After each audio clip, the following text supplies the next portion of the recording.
जीव हमारी जाति है, मानो धर्म हमारा, हिंदू मुस्लिम सिख ईसाई को धर्म नहीं है जा रहा।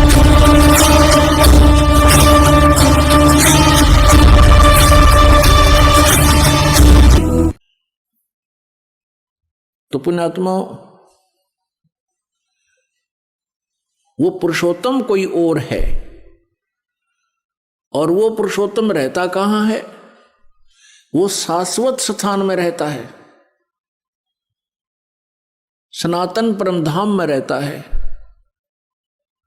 और वहां से चलकर आता है।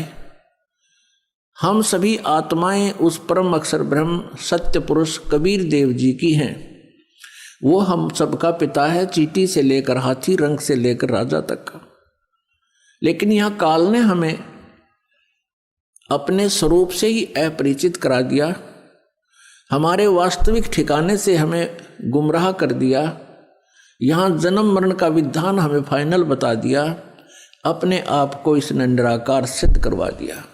क्योंकि ऋषि महर्षियों ने परमात्मा पाने की चेष्टाएं की, क्योंकि आत्मा परमात्मा से बिछड़ने के उपरांत उसी दिन से इसकी खोज में लग गई, क्योंकि आत्मा को परमात्मा के अभाव का बहुत गहरा धक्का लगा। पुण्यात्माओं, जब तक आपके घर पे बिजली आई हुई है, बल्ब भी चल रहे हैं, कूलर भी चल रहे हैं, पंखा भी चल रहा है, और भी आवश्यक कार्य आप जो कर रहे हैं वो भी हो रहा है, और जिस समय वो बिजली चली जाती है फिर आपको उसकी आवश्यकता महसूस होती है, उसका अभाव आपको खटकता है, और सारा दिन कट लग जाए तो पसीने छूट जाते। तो ऐसे ही आत्मा को, हम सभी को वहां बहुत सुख था, किसी चीज का कोई अभाव नहीं था। जो ही हम इस काल के साथ यहां इसके लोक में आए, हमारा वो लाइट चली गई, परमात्मा से मिलने वाली राहत हमें समाप्त हुई, खत्म हुई। और हमारे जितने इन्वर्टर चार्ज थे, जब तक वो चलते रहे तो हम सोचते रहे मौज हो रही है, और जब हमारे इन्वर्टर की बैटरी डिस्चार्ज हो गई, फिर हम गधे और कुत्ते सुअर बना दिए गए इस काल के द्वारा, इस काल के लोग।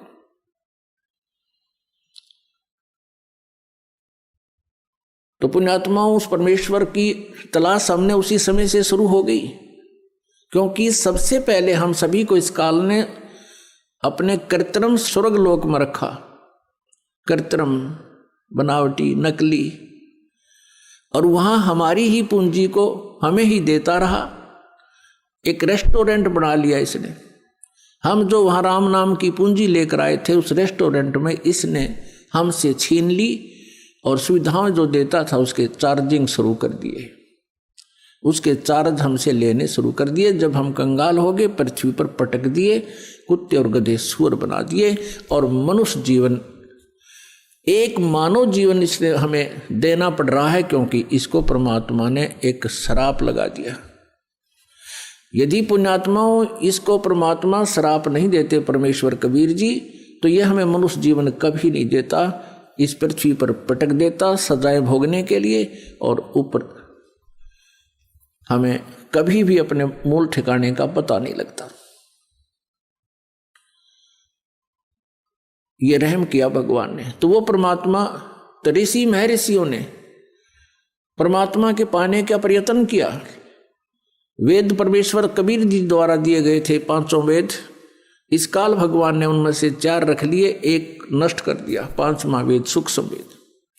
उस सूक्ष्म वेद के अंदर सभी जानकारी थी, हम कौन हैं, कहाँ से आए हैं, हम यहाँ कैसे फंसे हैं, और वापस सवलोक जाने का, अपने सतलोक जाने का कौन सा मार्ग है, कौन सी विधि है, कौन सी वे ऑफ वर्शिप है, पूजा की विधि है, उसमें पूरी डिटेल से लिखा हुआ है। जैसे गीता जी अध्याय नंबर 4 के श्लोक नंबर 32 में गीता ज्ञानदाता कहता है कि जो आपने ज्ञान सुना है अध्याय नंबर 4 के 25 से लेकर 31 तक, कोई कैसी साधना करता है, कोई देवताओं को पूजता है, कोई केवल योग अभ्यास ही करता है, कोई स्वाध्याय करता है, कोई अहिंसा के कठिन व्रत रखता है, मुंह पर पट्टी बांध ली, नंगे पैरों घूमना, ये सब साधनाएं कर रहे हैं, लेकिन अपनी अपनी साधना को ये पापनाशक ही जानते हैं। लेकिन चौथे अध्याय के 32वें श्लोक में कहा है कि वो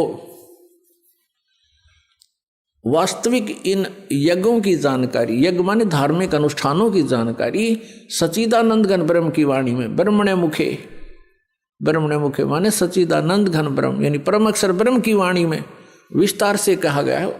उनके जानने से तू सर्वथा कर्म बंधन से मुक्त हो जाएगा। तो वो ज्ञान इस काल ने छुपा दिया और मूर्ख बनाने के लिए कह दिया कि तू किसी संतों से पूछ ले, मैं नहीं जानता।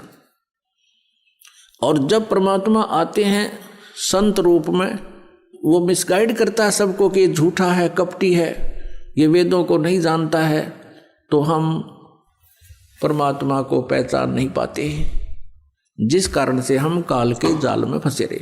तो यहां उन ऋषि महर्षियों ने इस काल के द्वारा भ्रमित किए हुए ज्ञान के आधार से, लोक वेद से और तथा इन चारों वेदों के आधार से, जिसमें इनकम्प्लीट स्पिरिचुअल नॉलेज है, जिनके अंदर अधूरा आध्यात्मिक ज्ञान है, उस ज्ञान को ही हम संपूर्ण मानकर उसी के आधार से हम साधनाएं करते रहे। ऋषियों ने ओम नाम को सुप्रीम नाम मान लिया, मंत्र अंतिम, और ब्रह्म का जाप बताते रहे।